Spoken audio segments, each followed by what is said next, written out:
क्या भारत की सबसे बड़ी माइनिंग कंपनियों में से एक एनएमडीसी अब निवेशकों के लिए सोने की खान बन चुकी है?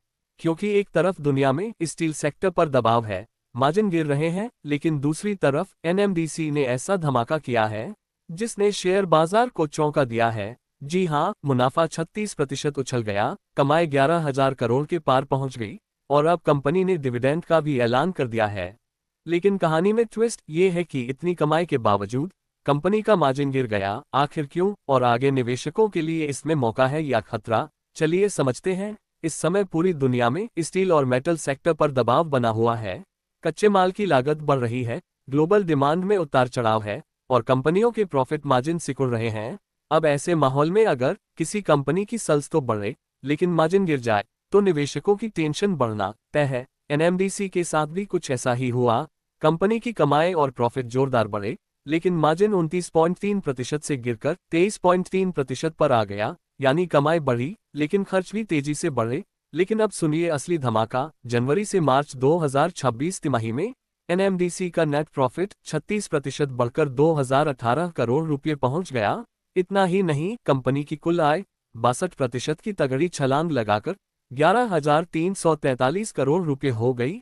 और सबसे बड़ा गेम चेंजर बना आयरन ओरे बिजनेस, जहां से कंपनी ने 7,455 करोड़ रुपए की मोटी कमाई कर डाली। वहीं है चारकोल और स्टील प्रोडक्ट से भी जबरदस्त उछाल देखने को मिला। यानी साफ है, भारत में इंफ्रास्ट्रक्चर और स्टील की बढ़ती डिमांड का फायदा एनएमडीसी को तेजी से मिल रहा है। अब बात करते हैं उस खबर की जिसका निवेशकों को सबसे ज्यादा इंतजार रहता है, यानी डिविडेंड। एनएमडीसी ने ₹1 प्रति शेयर फाइनल डिविडेंड का ऐलान किया है और अगर पहले दिए गए ₹2.50 इंटरम डिविडेंड को जोड़ दे तो पूरे साल में शेयरधारकों को ₹3.50 प्रति शेयर मिलने वाले हैं। यानी कंपनी सिर्फ कमाई नहीं कर रही बल्कि निवेशकों की जेब भी भर रही है। अब सबसे बड़ा सवाल, आगे क्या करना है?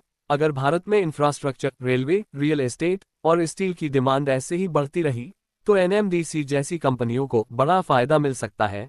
लेकिन मार्जिन पर दबाव कंपनी के लिए अभी भी एक बड़ा खतरा है। ऐसे में कंपनी को लागत कंट्रोल और हाई वैल्यू प्रोडक्ट्स पर फोकस बढ़ाना होगा। फिलहाल एक बात साफ है, एनएमडीसी ने रिजल्ट से मार्केट में ताकत दिखाई है और अब निवेशकों की नजर इस बात पर रहेगी कि क्या ये ग्रोथ आगे भी जारी रह पाएगी या नहीं। तो क्या एनएमडीसी आने वाले समय का बड़ा मेटल स्टॉक बन सकता है? कमेंट में अपनी राय जरूर बताएं और ऐसी ही धमाकेदार बिजनेस न्यूज के लिए चैनल को अभी सब्सक्राइब कर लीजिए।